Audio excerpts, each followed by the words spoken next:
রমজান মানে কি 50 কেজি চালের বস্তা কান্দে লইয়া দাঁড়ায় থাকা? রোজা মানে কি সিমেন্টের বস্তা একটা লইয়া খাড়ায় থাকুন নাকি? তাহলে এখানে কঠিন কি? এটুকু রোজা যদি আমরা পালন করতে না পারি, এত বড় সুযোগ, জান্নাতের দরজা খোলা, জাহান্নামের দরজা বন্ধ, রহমতের দুয়ার খোলা, শয়তানকে শেকলে বন্ধি। আল্লাহর নবী বলছে একটা নফল একটা ফরজের সমান, একটা ফরজ 70টা ফরজের সমান। শুরুটা রহমত, মধ্যখানটা মাগফিরাত, শেষটা নাজাত। এক একটা নেকি বাড়তে বাড়তে আল্লাহ তাআলা নিজের হাতে নেকি ফেরেশতাকে দিয়ে না লিখিয়ে নিজে লেখেন।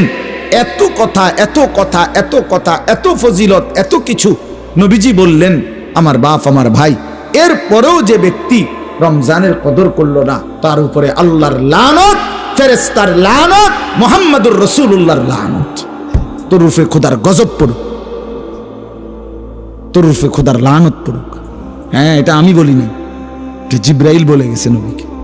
কি জিব্রাইল বলছে নবীজির কাছে রমজানের লাস্টে আইয়া বলছে, নবী এত বড় রমজান, আপনার এত কাকুতি মিনতি, আপনার এতগুলো ফজিলতের কথা শোনার পরেও আপনার যেই নাফরমান উম্মত রমজানকে কদর করলো না, তার উপরে আল্লাহর লানত, আমি জিব্রাইলের লানত, ফেরেশতার লানত।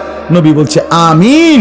হ্যাঁ জিব্রাইল, আমি তো বদদুয়া দিতে চাচ্ছিলাম না, আমি অভিশাপ দিতে চাচ্ছিলাম না, কিন্তু আজকে আমি রাসূলও আর সহ্য করতে পারলাম না এমন নাফরমান উম্মতের উপরে আমি মুহাম্মদের লানত। আমিন, আমিও মেনে নিলাম। যা যা বেঈমান, যা তুই মোবাইলে টিপ, যা তুই নারী নিয়েই থাক, তুই সুদের আড্ডা ঘুষের আড্ডা, যা তুই বিড়ির আড্ডাতেই থাক, যা, ঠিক আছে, তুই জীবন এভাবেই শেষ কর, যা না ফরমান, ঠিক আছে। দুনিয়াই তো ভোগ করবি না, তো 60 বছর 70 বছর। এরপরে আবু জেহেল দুনিয়াতে মাটির উপরে মাতবরি করছে কতদিন, মাটির নিচে পড়ে আছে আজ কতদিন? এই মিয়া বলেন না কেন? ফেরাউন মাটির উপরে ছিল কতদিন, আজ মাটির নিচে কতদিন? নমরুদ মাটির উপরে ছিল কতদিন, মাটির নিচে কতদিন? নূহ আলাইহিস সালামের উম্মত মাটির উপরে অহংকার করছে কতদিন, মাটির নিচে পড়ে আছে আজ কতদিন? এজন্য এটা হিসাব করেন, ভাবতে শিখেন। ছেলেরা তোমাদেরকেও বললাম, একটা ছেলেও যদি বোঝে আলহামদুলিল্লাহ, না বুঝলেও আমাদের কোনো হতাশা নাই, কারণ ফেরিওয়ালার কোনো হতাশা নাই। ফেরিওয়ালা তার পণ্য বিক্রি হোক বা না হোক, সে ফেরি করতেই থাকে, ফেরিওয়ালা বলতেই থাকে। ফেরিওয়ালা তার পণ্যের নাম ঘোষণা দিতে বিরতি দেয় না, সে বলতেই থাকে বালতি বালতি, মানে যেটা তার মাল বেচবে ওইটা সে বলতে। সে জানে তার প্রতি ডাকে কাস্টমার আসে না, আসে, কিন্তু সে তবুও যে জানে যদি 200 বার ডাকার পরে একটা কাস্টমার আসে। এই জন্য ফেরিওয়ালা হতাশ হয় না। এই জন্য আল্লাহর পথে যারা ডাকে তাদের কোনো হতাশা নেই, তারা ফেরিওয়ালা, বলতেই আছে বলতেই আছে। আল্লাহ তাআলা আপনাদেরকে তৌফিক দেন, কবুল করেন এই মাদ্রাসা মসজিদ, আল্লাহ তাআলা যেন কবুল করেন। আপনাদের কাছে বিনীত অনুরোধ, রমজানকে কাজে লাগান, বলেন ইনশাআল্লাহ। আল্লাহর ঘর তাওয়াফের জন্য, আল্লাহর ঘর জিয়ারতের নিয়ত করেন। রমজানের শেষ 10 দিন ইতিকাফের নিয়ত করেন। বেশি বেশি আল্লাহর জিকির, তাসবিহ, তেলাওয়াত, দোয়া, কান্নাকাটির মধ্যে কাটাবেন, আর বিশেষভাবে গুনাহ থেকে বাঁচবেন। যুবক ছেলেরা তোমাদেরকে আবারও বলছি, হায়াতের এই সুন্দর সময়টা, যৌবনকাল নষ্ট করো না। আবারও বলছি, বাপ বিশেষভাবে বলবো, তুমি নষ্ট হইলে, তুমি পইচা গেলে পৃথিবীর কিচ্ছু হইতো না। পৃথিবীর সূর্য ডুবে, চাঁদও ডুববে, শুধু তুমি বাদ পেরে গেলে আর কি। কেউ মরলে পৃথিবীর কিচ্ছু হয় না, কথা বলেন না কেন? রাস্তায় অ্যাক্সিডেন্টে যে লাশ পড়ে আছে, তো বাকি সিএনজি গাড়ি সব গাড়ি চালানি বন্ধ করে দেয় না। কারো হাতে সময় নেই, আমনের লাগে বইয়া তাওনের টাইম কারো নাই, সবাই সাইডে দিয়ে কাইটা কাইটা সব গাড়ি চলে যায়, কারো হাতে সময় নেই। এই জন্য বন্ধু, কারো মৃত্যুতেই যেখানে কারো হাতে সময় নাই, তো তুমি আর আমি নষ্ট হয়ে গেলে কার হাতে সময় আছে? কার হাতে সময়? নিজের জীবনটাই নিজে নষ্ট করে দিলাম, নিজের বরবাদি নিজে করলাম। এই জন্য শেষ পর্যন্ত কবরে আমি একাই, হাসরে আমি একাই, ফুলসেরাতে আমি একাই, কাজেই আমার বুঝ আমাকেই করতে হবে। আল্লাহ আমাদেরকে তৌফিক দেন, কবুল করেন। আপনারা মাদ্রাসাকে ভালোবাসেন, দয়া করে একটা মাদ্রাসা, আমার শায়েখ আল্লামা মুফতি মুশতাকুন নবী কাসিমি হুজুর সবসময় বলে, একটা মাদ্রাসা আল্লাহর বান্দাদের কাছে 3টা জিনিস চায়। কয়টা জিনিস? 1 নাম্বার দোয়া, মুসলমান দোয়া করবে মাদ্রাসার জন্য, এটা একটি মাদ্রাসা কামনা করে। 2 আতফাল, মুসলমানের সন্তান, মুসলমানদের ছেলে মেয়ে মাদ্রাসায় পড়বে, ঠিক কিনা বলে? মাদ্রাসা শুধুই মুসলমানদের প্রতিষ্ঠান, মাদ্রাসা হিন্দুর বাচ্চা পড়বে না, ইহুদি খ্রিস্টান নাস্তিকের বাচ্চা পড়বে না। কাজে মাদ্রাসা মুসলমানদের প্রতিষ্ঠান, যেন মুসলমানের সন্তান মাদ্রাসা কামনা করে। 3 নাম্বার আমওয়াল, মুসলমানের দান সাদাকা মাল, মুসলমান আল্লাহর বান্দারাই মসজিদে মাদ্রাসায় কিছু কিছু দেবে, এতে করে মাদ্রাসাও আগাবে আর ওই আল্লাহর বান্দার আখিরাতও আগাবে, ঠিক কি না বলেন? অতএব এই 3টা জিনিস আপনাদের কাছে আমি অনুরোধ করছি। 2টা মিনিট দিলেও 2-4 মিনিট, না দিলেও 2-4 মিনিট, দয়া করে মাদ্রাসার জন্য প্রত্যেকেই পকেটে হাত দিয়ে আল্লাহর ওয়াস্তে, আল্লাহর জন্য, নিজের ভালোর জন্য, আখিরাতের জন্য কিছু সহযোগিতা করেন, দেখবেন লাভবান হবে। রমজানের হায়াত কামনা করে দান করেন, রমজান পর্যন্ত পৌঁছার আশায় দান করেন, নিজের ভিতরে ঈমান আমলের তৌফিকের জন্য দান করেন। 1জন বা 2জন বড় ছাত্র আছে কিনা দেখেন মাদ্রাসার, অথবা এমনি থেকে কেউ উঠে নেন, হাতে নিবেন, রুমালে না, হাতে হাতে নিবেন। আমার শায়েখ আল্লামা মুফতি মুশতাকুন নবী কাসিম হুজুরের কথা হইল হাতে নিতে, মাশাআল্লাহ হাতে নিতে হবে। হুজুর 2000 টাকা দিয়েছেন, আলহামদুলিল্লাহ। হাতে নেন, হাতে, না না না রুমাল দিবেন না, হাতে দিবেন, হাতে, যে যা দেয় হাতে নেন, দেন, ফিরাই দিয়েন। যুবক ভাই, তোমার কাছ থেকে যে 10 টাকা হলে 10 টাকাই দাও, 50 টাকা হলে 50 টাকায়, তোমার ভালোর জন্যই দাও। দেখবা এই হয়তো এই ছোট্ট দানে আল্লাহ তোমার জিন্দেগির বড় উপকার করবে।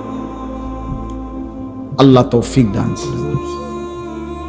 নবী সাল্লাল্লাহু আলাইহি ওয়াসাল্লাম বলেন, যে ব্যক্তি রমজান পেল, রোজা রাখলো, অথচ মিথ্যা কথা, মিথ্যা আচরণ, অন্যায়, অশ্লীলতা, চুরি, ডাকাতি, গুনাহের আচরণ ছাড়তে পারলো না, রাসূল বলেন, হায় নাফরমান, তোমার এই খাদ্য আর পানীয় থেকে বিরত থাকার কোনো প্রয়োজন আল্লাহর কাছে নাই। আল্লাহ ভাতের অভাবে, পানির অভাবে তোমারে রোজা রাখতে বলে নাই, তোমারে জান্নাত দেওয়ার জন্য রোজা রাখতে বলছিল। তোমারে বলছে লাআল্লাকুম তাত্তাকুন, তোমারে বলছে আমি মুত্তাকি বানাবো বান্দা তোকে, তোর ঈমান আমি নিলাম বান্দা। ইয়া আইয়ুহাল্লাযীনা আমানু, হে ঈমানদারগণ, মানে হলো বান্দা আমি তোমার ঈমান নিলাম, এবার আমি তোমাকে তাকওয়া দেব, লাআল্লাকুম তাত্তাকুন। তাইলে মাঝখানে একটা মাস সময় নিলাম, ঈমান তোমার গ্রহণ করলাম, তাকওয়া তোমাকে দেব। ঈমান আর তাকওয়া হবে, তোমার ঠিকানা হবে সরাসরি জান্নাত। যে মুত্তাকি সে জান্নাত, যে মুত্তাকি সে কি? উইদ্দাত লিল মুত্তাকিন, আল্লাহ বলছে জান্নাত বানানোই হয়েছে মুত্তাকিদের জন্য। আল্লাহ বলে আমি একটা মাস সময় নিলাম, 30টা দিন বান্দা গুনাহ ছেড়ে দাও, আমার ইবাদতে ডুবে যাও, লেগে যাও। 30 দিনের মাথায় আমি তোমারে মুত্তাকি বানাবো, জান্নাতি বানাবো। ঈমান তোমার পাসপোর্ট, তাকওয়া তোমার ভিসা। পাসপোর্ট নিলাম রোজার আগে, ঈমান নিলাম, একটা মাস রোজার মাস, গুনাহ থেকে বাঁচবা, ইবাদতে লাগবা। 30 দিনের মাথায় আমি আল্লাহ ঈমানের পাসপোর্টে তাকওয়ার ভিসা লাগায় দেব, জান্নাতের ফ্লাইট উড়ায় দেব। ঈদের দিন ফ্লাইট, ফ্লাইট কোন দিন? ঈদের দিন ফ্লাইট, ঈদের দিন ফ্লাইট, 1 মাসে ফ্লাইট, 1 মাসে 31 দিন যাব না, হয় 30, নয় বার লাগলে 29, মাগার 31 লাগবে না। 31 রোদ হোক, বৃষ্টি হোক, শীত হোক, গরম হোক, ফ্লাইট কোন দিন? ঈদের দিন, জান্নাতের ফ্লাইট। হাদিসে আছে ঈদের দিন আল্লাহর নেয়ামত প্রাপ্ত জান্নাতি বান্দা, রোজাদার যখন আল্লাহর ইবাদত, ঈদের নামাজ পড়ে, তো ফেরেশতারা ডেকে বলে, যাও আল্লাহর বান্দা, খুশি খুশি যাও, কাদ গাফারাল্লাহু লাকুম, আল্লাহ তোমরে পুরা মাফ করে দিছে। যাও খুশি খুশি, ফারজিউ রাশিদিনা ইলা রিহালিকুম, যার যার ঘরে খুশি খুশি দিলে সন্তুষ্ট চিত্তে ফিরে যাও। যাও রেডি হও জান্নাতের জন্য, প্রস্তুতি নাও। এজন্য ইনশাআল্লাহ রমজানকে কাজে লাগাও। ঠিক আছে ইনশাআল্লাহ? বলেন ইনশাআল্লাহ। দেখেন আল্লাহ স্পষ্ট বলছে 5টা আয়াতে, কোরআনুল কারীমের সূরা বাকারার 183 নম্বর আয়াত থেকে 187, 5টি আয়াতে রোজার কথা, রমজানের কথা বিস্তারিত বলছে। বলে আল্লাহ লাস্ট বলছে কাযালিকা ইউবায়্যিনুল্লাহু আয়াতিহি লিন-নাস।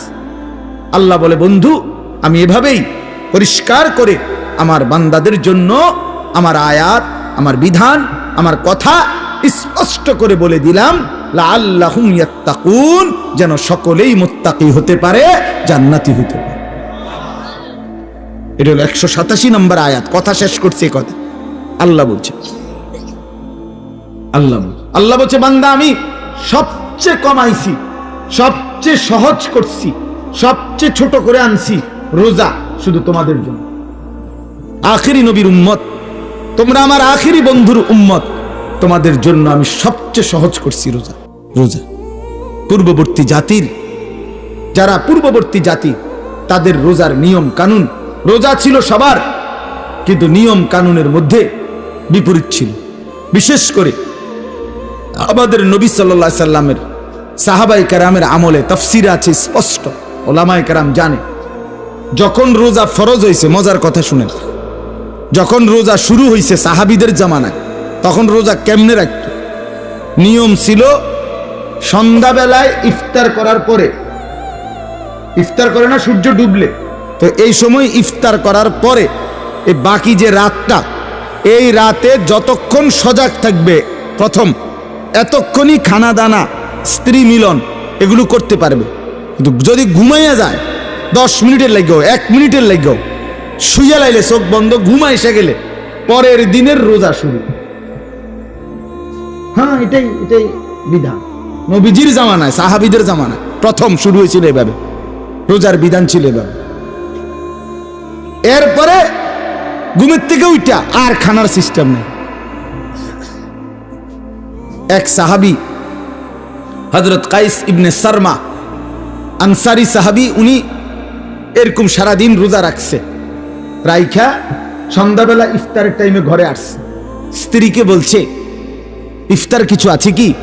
স্ত্রী বলছে কিছুই নাই ঘরে, আপনি একটু অপেক্ষা করেন, বসেন, আমি পাশের বাড়ির থেকে কিছু খাবার বা কিছু নিয়ে আসি। স্ত্রী গেছে পাশের ঘরে, কিছুটা তাদের কাছ থেকে খাবার ধার নিয়ে ঘরে আসছে। আয়সা দেখে ওনার স্বামী সারাদিন ক্লান্তিতে মেহনত করে আসছে, একটু কাইত হয়েছিল, ঘুমায় আসছে। এখন স্ত্রী তো ঘুম থেকে জাগায় বলতেছে ইন্নালিল্লাহ, আপনার তো রোজা শুরু হয়ে গেছে। বলছে হ্যাঁ, আমি আর কি করবো এখন, তার কিছুই খাইতে পারে না।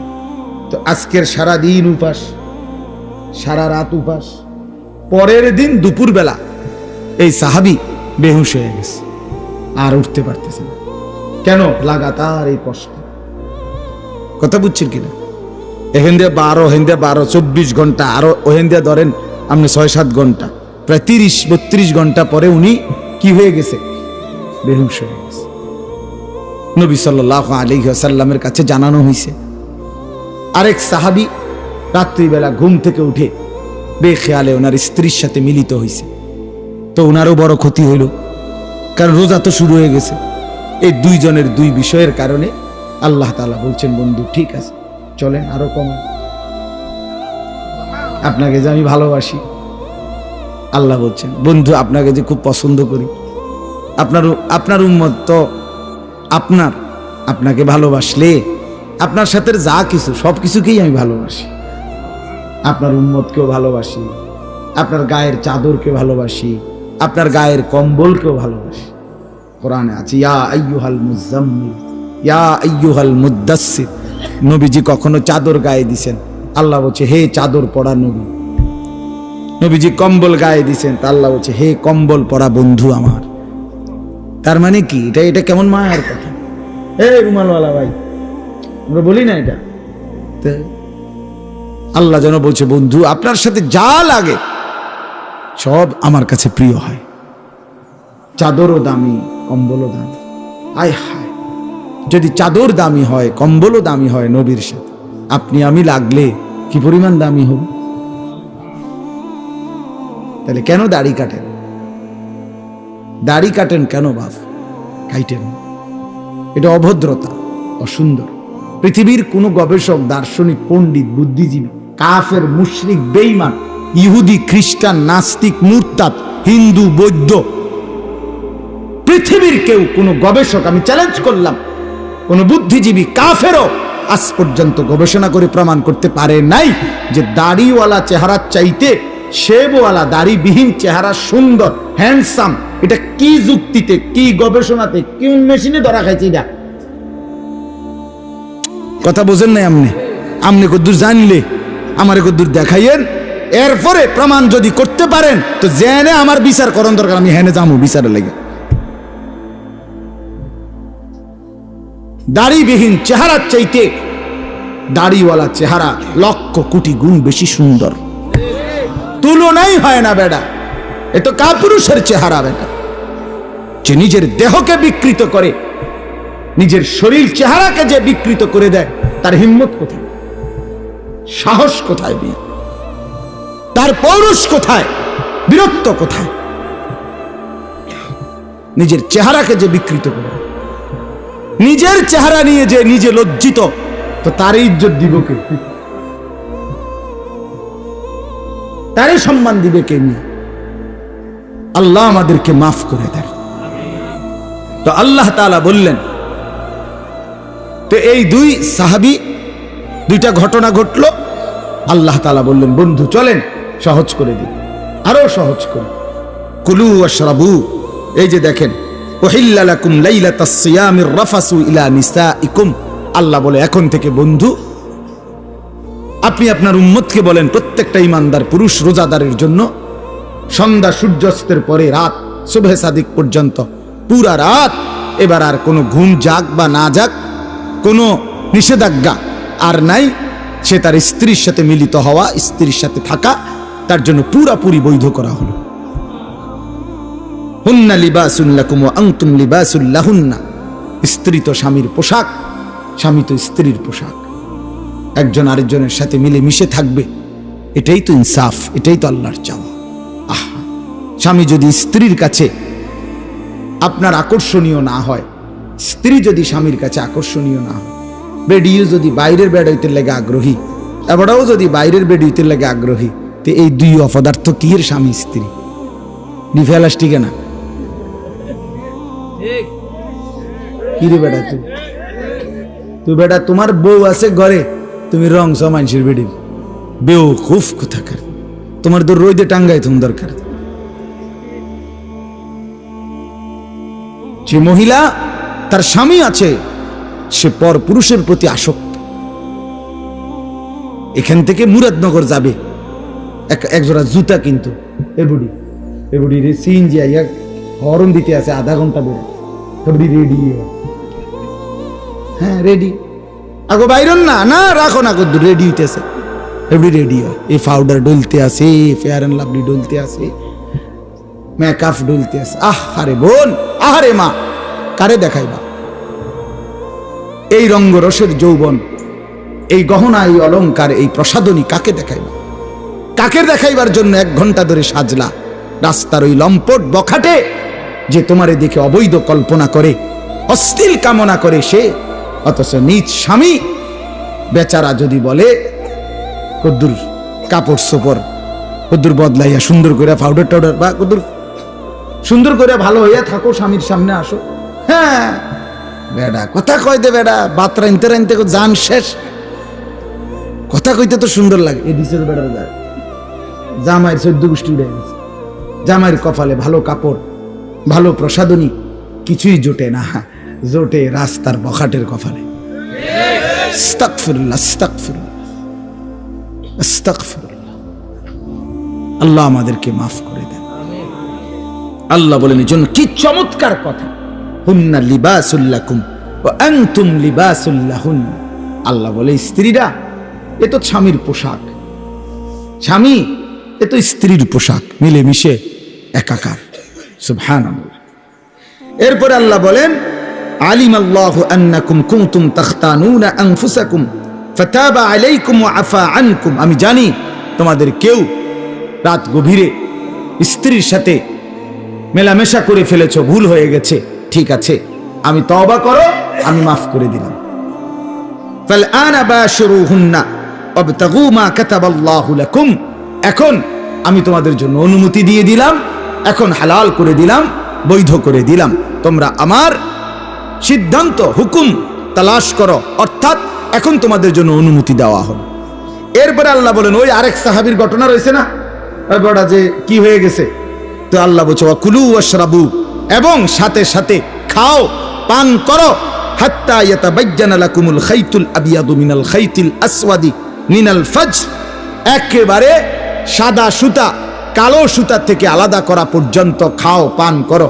তার মানে রাত্রির কালো রেখা থেকে যখন সুবহে সাদিকের সাদা নতুন রেখা আসে, দাগ আসে, রেখা, সাদা রেখা, ওই পর্যন্ত খাইতে থাকো।